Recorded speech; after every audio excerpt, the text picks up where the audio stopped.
हमारे देश भर से आए हुए जख्मियों को मेरा नई मूल निवासी। जख्मी कहने में कोई हर्ष तो नहीं है, हकीकत है ना।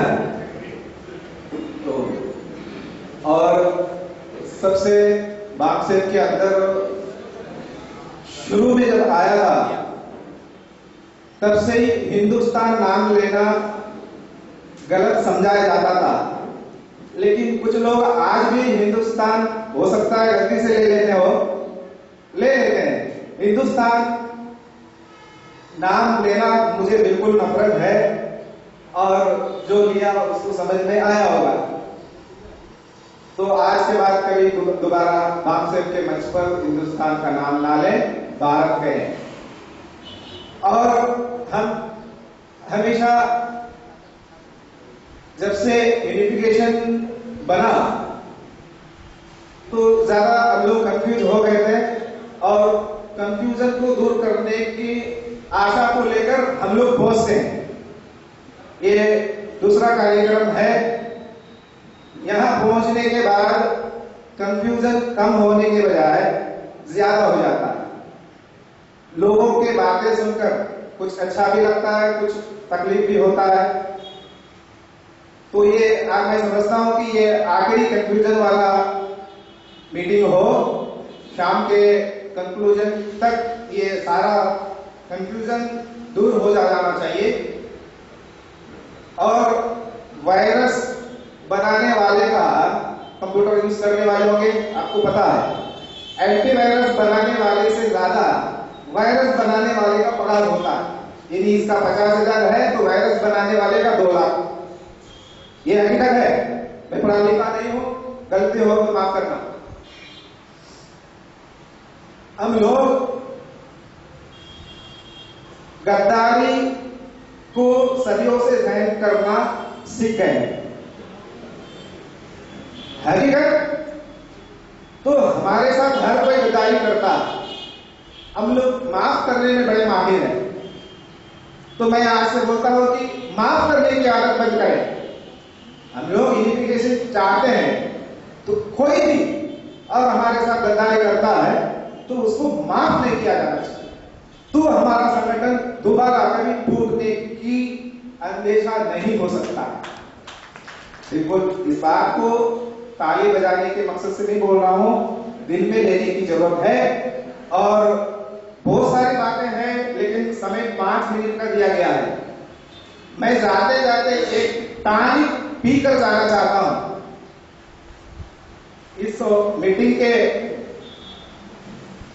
जरिए जो समविचारिक संगठनों की बात, साथ देने की बात हम लोग शुरू से सुन रहे हैं 6 महीने से, लेकिन कौन सा संगठन चलाने वाले कितना मानव संसाधन का साथ लेकर यूनिफिकेशन में जुड़ने की तैयारी में है, इसका शाम तक मुझे जवाब दिया जाए। मुझे ही नहीं बल्कि सारे लोगों को इसका जवाब हम लोग जानना चाहते हैं। खाली हवा में बातें करने से कुछ नहीं होगा, प्रैक्टिकली बहुत कुछ करना है। इसी को मैं कहानी बोलता हूं, ये सभी लोगों को इस कहानी पिलाकर भेजा जाए तो ये हिम्मत से आगे मैदान में जाएंगे। और चमन लाल जी की बातों से कुछ बापू का नाम लिया गया था। बापू, आशा राम या और राम, सारे सब ऐसे ही है। लेकिन ये बंबई का बैनर जो यहाँ भी आ गया, ये उससे मैं बड़ा परेशान हूँ। ये बैनर और वो 3 नंबर पॉइंट मुझे ज्यादा सताता है कि साला मेरा खुल के बोलने नहीं देता है, कि मैं ऐसा आदत नहीं रखने वाला हूँ। ये बैनर देखते ही मेरा गला बोलते बंद हो जाता है नहीं तो मैं साला समाज का गद्दार कैसा हो, ऐसा सेंटेंस बना के लाया था। लेकिन अभी नहीं बोल रहा हूं, बोलने वाला था लेकिन अभी नहीं बोल पा रहा हूं क्योंकि वो बैनर यहां भी लगा दिया गया। तो हम लोगों को सोच सोच कर आगे कदम बढ़ाना है। और एक सवाल मेरे दिमाग में, जो कि यूनिफिकेशन के साथ जुड़ा हुआ है, उसको वक्तों के द्वारा गद्दार और नाम से प्रचार प्रसार किया जा रहा है। इसका सामना हम लोगों को किस तरह करना चाहिए? सही सवाल कर रहा हूं या गलत कर रहा हूं? हम जितने भी लोग यूनिफिकेशन के नाम से जुड़ रहे हैं, हम लोगों को, हम तो यहाँ बोलते हैं कि हम लोग देश भर के ईमानदार लोग यहाँ इकट्ठे हुए, लेकिन बाहर क्या है, प्रैक्टिकली हम लोगों को गद्दार समझाया जा रहा है भक्तों के बीच।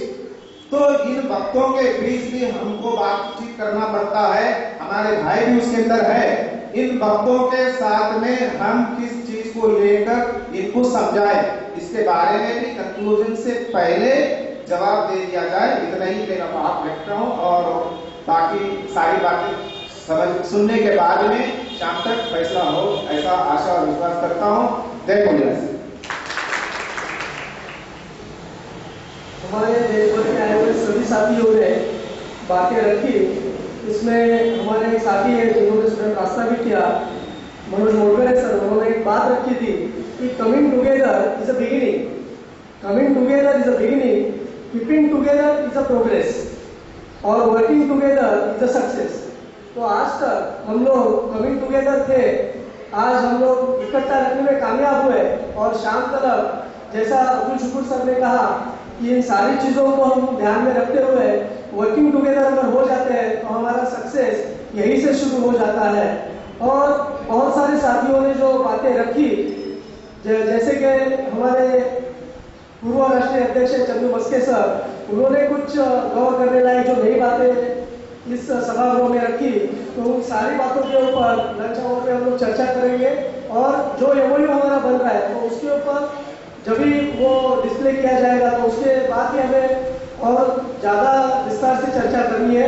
और सुभचंद राम सर ने तो ऐसा समझ लिया है कि जितना भी इसमें देरी हो या जो भी हो, हम सारे लोगों को करना है। तो हम लोग इस सोच के साथ ही आज आगे बढ़ेंगे और अभी हम लोग भोजन के लिए अवकाश करते हैं और सभी साथियों को नम्र निवेदन है कि जिन लोगों ने रजिस्ट्रेशन नहीं किया रहेगा वो रजिस्ट्रेशन करें। भोजन की नीचे व्यवस्था की